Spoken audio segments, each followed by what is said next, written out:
How do you like it? Looks swell, Margie, but I don't want you to go away for a week. It's freezing cold up in those mountains. Oh? And is that the only reason you don't want me to go? Absolutely. You might get a chill, and I wouldn't want you getting a chill. Oh, I don't know. Every time I've seen some girl skier have a chill, it always seems some handsome boy skier offers her a warm arm to protect her from the cold. That's why I don't want you getting a chill. Well, don't worry. I talked Dad into taking Mrs. Odetts along to keep the wolves away. Huh. A lot of wolf keeping away she'll do. Now, if I went along, I'd really keep the wolves away. I know. That's why we're taking Mrs. Odetts. Margie, I know your father can't stand me, but, well, you've got to make a decision. What do you mean? Right now, right this very second, you've got to make a choice.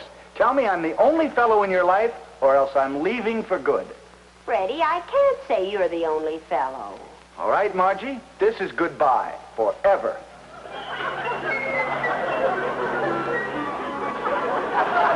I'll make a compromise. What is it? Promise me I'll always be at least number 10 on your list. It's a deal. And stop worrying. Yoo-hoo! Margie! Come on in, Mrs. Odetts. I'm all ready to leave soon as your father gives the word. How do I look? Fine. I just came from the meat market. The butcher let me go inside his big refrigerator to try it out. How did it work? Perfectly. But boy, was it dull. Sitting there alone inside that refrigerator. Just a bunch of stiff animals hanging around. Say, Mrs. Odetts. Yes, Freddie. You know, I've never been up there to Mount Pocatello. Don't you think it would be nice if a certain young girl invited me to go along? No, thanks. I want to be free to play the field. Let me know when your father says it's time to leave. Okay, Mrs. Odetts. Freddie, Dad'll be home any minute. Holy mackerel, I better scram. I'll call you later. Oh, yes, it's Mr. Albright. Hello, Mrs. Odetts. Hi, Miss Hurry. I hope nothing's wrong, Mr. Albright. I'm all ready to go, so's Margie. Mrs. Odetts, well, Margie will be over and talk to you later.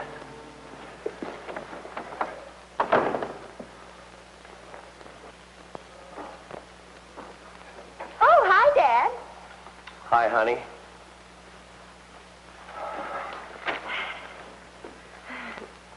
What are you up to? Up to? Well, I'm not up to anything. I must be catching cold.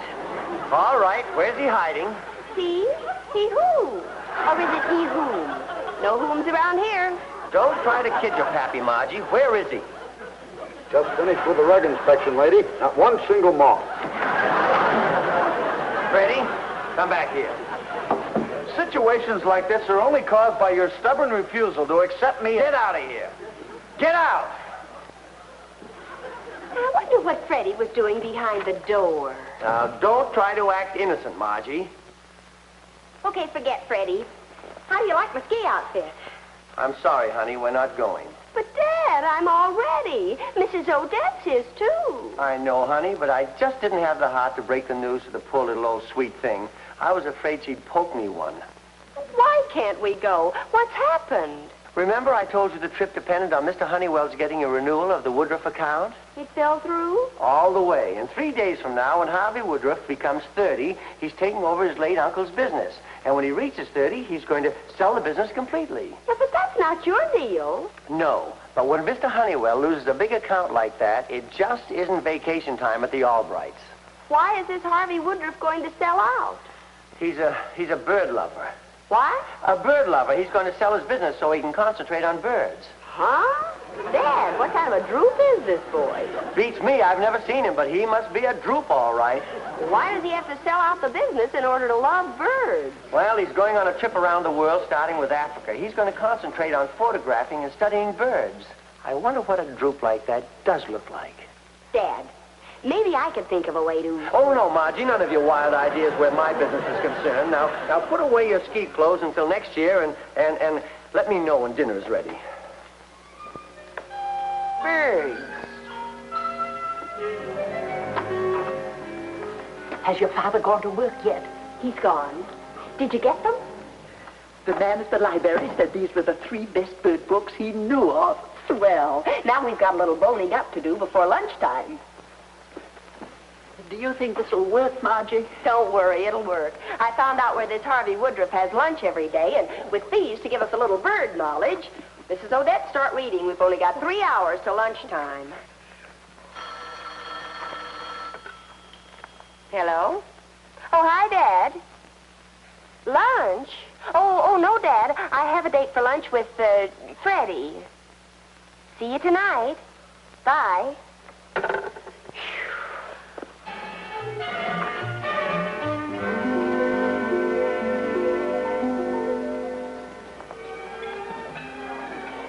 I wonder what he looks like.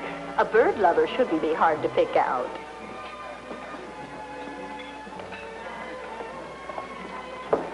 Ah, good afternoon, Mr. Woodruff. Good afternoon. Your favorite table, sir? Naturally. Right near the bird cage. That's our pigeon. A couple of birds in a cage. This is made to order. Just go along with me.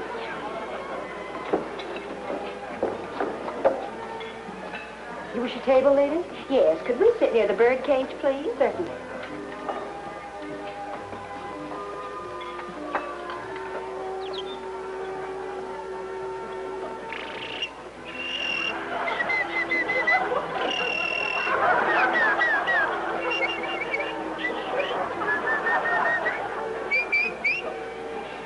Grandmother, look. Birds. Birds? Oh, goody. Yes, Grandmother. 2 lovely birds. If there's anything I love, it's birds. Let's take a closer look.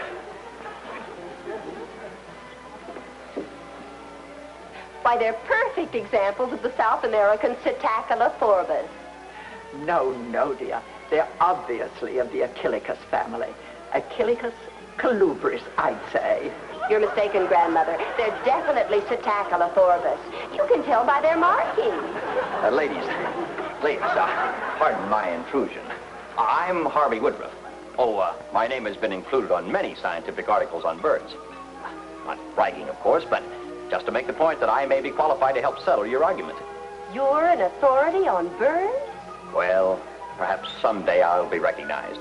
Right now, however, it's more of an amateur operation. Nevertheless, relative to your disagreement, you're both wrong. Both wrong? Sorry. But these are a pair of Agapornis fisheri, one of the more common varieties of the so-called lovebird. He's right. Oh, Grandmother, I didn't recognize a pair of Agapornis fisheri when I saw them. Don't take it so hard, Agatha, darling. There are other days and other birds ahead. Would you join me? If only there were more literature and photographs of birds available, then people like me would be better informed and wouldn't make such hideous mistakes. I didn't recognize a pair of Agapornis fisheri. Now, please don't be upset. I have good news for you. Within a week, I will be on my way to Africa on a bird photographing expedition. Then there'll be more of those photographs you spoke of. But why Africa? Everybody photographs foreign birds. I want to see American birds. I think it's unforgivable the way the birds in this country have been neglected. Take the bald-headed eagle. Poor thing. Probably worried so much about being neglected, his hair fell out. I wish I knew somebody who wanted to photograph American birds. I do it myself, but I don't know anything about it. Well, there's really nothing to it. Oh, I could teach you in a week. We only need 3 days. Grandmother means I learn things fast. Oh, would you, Mr. Woodruff? Would you teach me? Why, you're as beautiful as my favorite bird. Cyalia, Cyalis, Cyalis. That's the sweetest thing anyone ever said to me. Oh, I guess I could postpone my expedition just for a little while. Who knows? You might change your mind completely. Agatha, how would you like to help me photograph an Odetts osseo niveus? Oh, yes, Harvey, yes. I'll meet you here same time tomorrow. Oh, you're joking, Agatha. You know perfectly well that an Odetts osseo niveus is an American owl. I was just checking to see if you were alert. Well, I'll meet you tonight at the 82nd Street entrance to the park at 2 a.m. sharp. Well, I'm too excited to eat. I must prepare my photographic equipment. 2 a.m.? Sharp. Well, I'm very glad to have met you. Why do you look like that? You got just what you wanted. All you got to do now is to keep him interested till Mr. Honeywell gets that contract signed. Okay, but from now on, no more birds that work the night shift. I'll have to go to bed right after dinner. 2 o'clock's a little off my schedule. Would you ladies like to order now? No, thank you. We're going to a restaurant.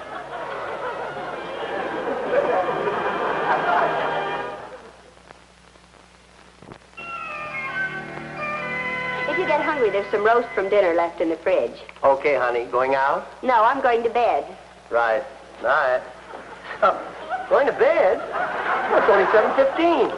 Yes, it's part of a new beauty treatment. Early to bed, that sort of thing. Well, that girl is unpredictable. And what does the pride of the unemployment office want tonight? I wanted to see Margie. And make a date for another Dutch treat luncheon tomorrow? Oh, I don't make Margie go Dutch anymore. I know I can't afford it, so I just don't take her. Oh. Well, what about this afternoon? This afternoon? Excuse me, Mr. Albright. I wonder if this is a mistake. The manager left orders for me to call Miss Albright at 1:30 in the morning. 1:30 in the morning? Why, no, I don't think there's any mistake, Charlie. She's already in bed. Well, I just want to make sure, sir. Now, Freddie, do you mean that you didn't take Margie to luncheon this afternoon? No, sir. Oh, she never lies to me unless it's something serious. Oh, Freddie, my lad, our little girl must be in some kind of trouble. Why can't you treat me like this all the time? Oh, that's impossible. You know I can't stand you. Did Margie say I took her to lunch? Yes, and now this, being called at 1:30 in the morning. Oh, Freddie, my lad, you've got to stay and help me find out what our poor little girl is up to.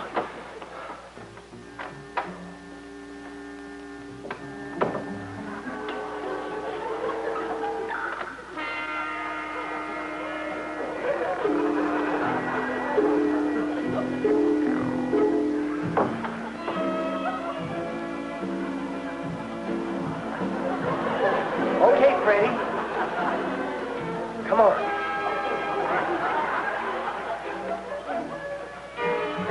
I was right. It is something serious. She's all dressed and she's going someplace. Come on.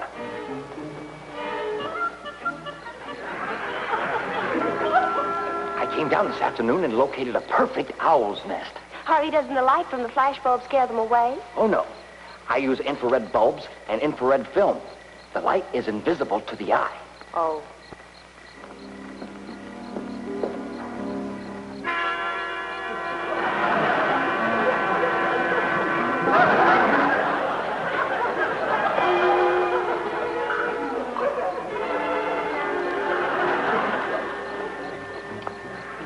Now we'll be absolutely quiet and wait. Not a sound. I wonder who the guy is. And what are they doing in the park at this hour? Come on, let's sneak up close.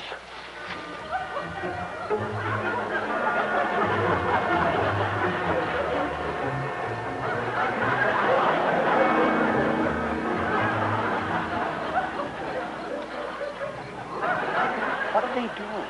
They're just standing there. Freddie, we gotta find out who that fellow is. Well, why are they just standing there? Gee, if I had a girl in the park, why... Isn't this exciting? Oh, I'd get up every morning at 1:30 for something like this. Splendid. We'll do it all. Oh, good. Look, maybe if we split up, we could find this owl quicker. Oh, good idea. He can't be too far off. Oh, you go that way. But be very quiet and don't frighten him.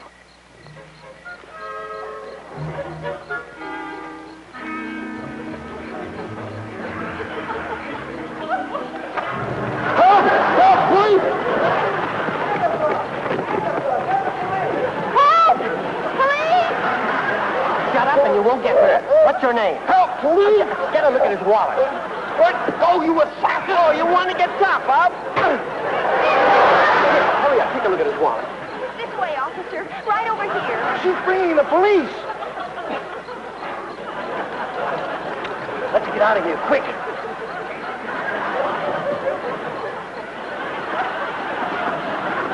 See if he's all right. I'll try and catch those crooks. Harvey, are you all right? What happened? They tried to steal my wallet, but you scared them off in time. Are they in for a big surprise? What do you mean? My infrared flash. I got their picture. Good. People like that ought to be caught. I'll develop the film tonight. And tomorrow we'll take it to the police.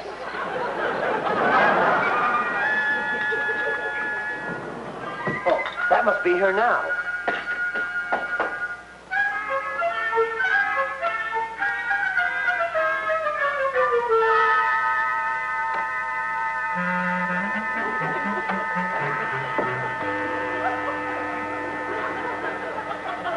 Well, hello there. Hi, Dad. What do you know? Come here. Yeah, come here. Shut up. Oh, I suppose I can't even call you Vern anymore. No, you cannot. And now then, where have you been? And I want the truth. Well, Dad, would you believe me if I told you I had to take some warm soup to a sick friend? No, I wouldn't. Well, would you believe me if I told you I had to take a warm friend to some sick soup? Where have you been? I won't tell you. I don't have to tell you. Oh, you don't?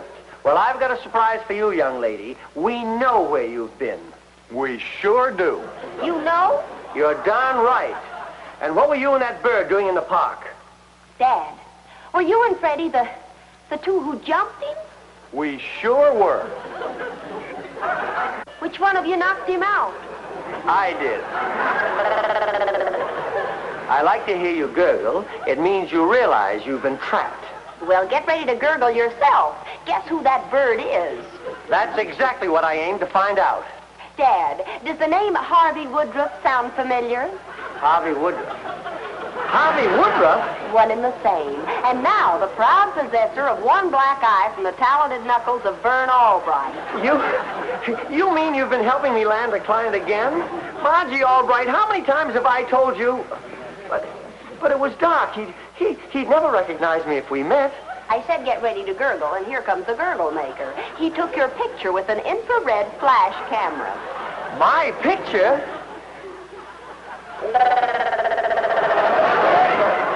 I ought to knock your teeth out. Me? What did I do? You didn't do anything, but I still ought to knock your teeth out. Oh, I'm sorry, Dad, but I was just pretending to be interested in birds, and we were going to take a picture of an owl, that's all. Huh. Willie develops that film and gets a load of Owl Albright. That wasn't funny. No, sir. Oh, I'll just have to avoid meeting him, that's all. Well, it's worse than that, Dad. Tomorrow morning, he's turning the picture over to the police. They'll be out looking for both of you. Oh, the police? Oh, Freddie, my boy. We really got trouble this time. We sure have, Vern. We're back on the Freddie, my boy, and Vern basis. Oh, you've done it this time, Margie. You've really done it. Well, there's one chance. I think I can make it work. Oh, what is this? I'll do anything. Well, you'll never be able to meet him as Vern Albright. But tomorrow morning, first thing, you and Freddie will have to let us keep...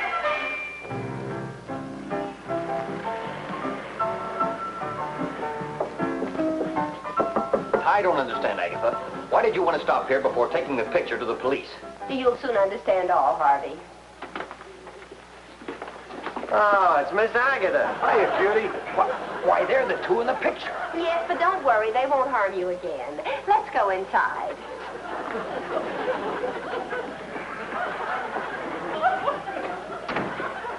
Sit down. This morning, when you showed me this, I recognized them as two of my former boys.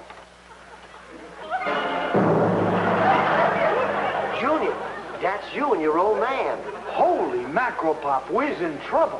What do you mean by two of your former boys? Well, I belong to a welfare organization called the Helping Handers. Spike and his son Slug here, well, they were informed by me personally. They promised me they'd go straight. Gee, Miss Agatha, we didn't mean no harm. Well, you attempted to rob me, and I'm going to the police. Oh, why did you let me down? Well, Miss Agatha, I'll tell you. Yeah, tell her, Pop. Me and my boy here, we've been going straight, but we ain't been making much dough, see? That's me. I'm his boy. Well, me boy, shut up. Me boy here, He says, "Hey, Pop, I just realized next week's Mom's birthday." I does some fast thinking, and I says, "That's right.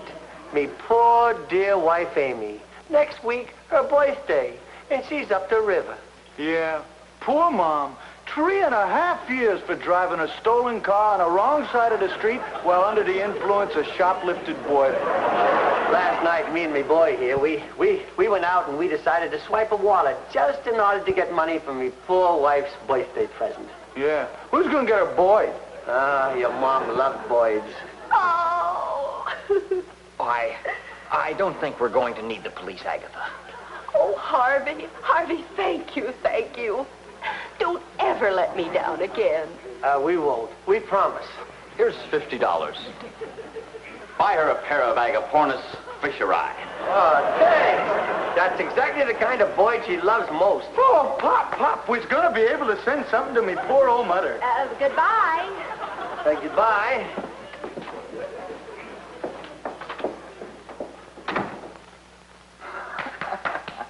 Stop goofing, will you? Stop goofing.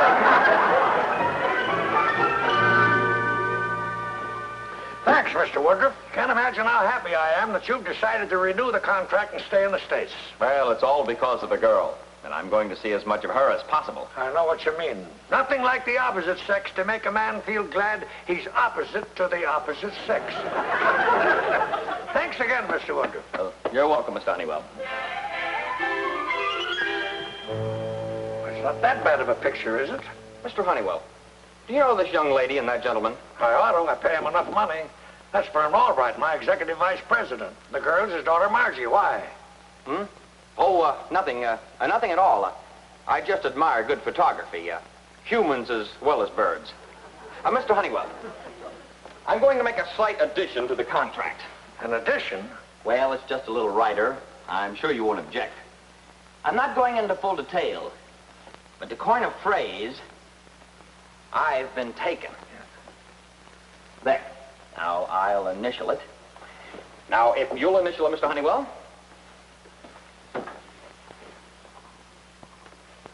Well, good day, Mr. Honeywell. Good day.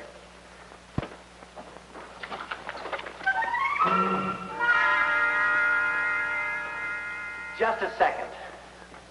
I want you to know that I'm proud of you. I've got to admit that you made our getting the Woodruff renewal possible. Maybe someday you'll learn that some of little Margie's ideas are pretty good. When Harvey Woodruff phoned and said he was coming over to the office to sign the contract, you should have seen Vern Albright making a fast exit.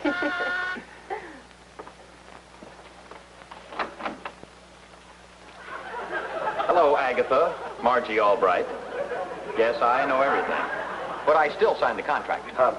You knew, but you signed? Yep.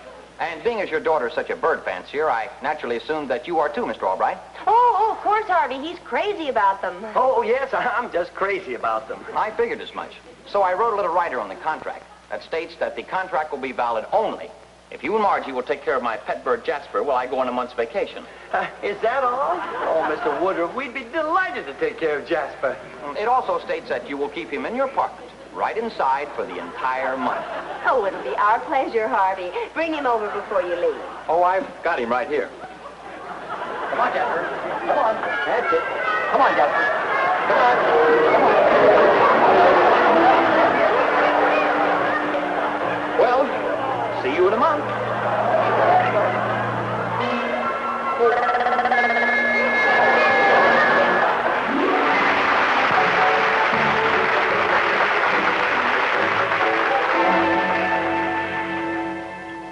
You know something, Dad? I'm really going to miss Jasper when he leaves us. Oh, but don't get upset when you see the grocery bill. Boy, has that bird got an appetite. You're telling me. He even bites the hand that feeds him. Well, that's my little Margie.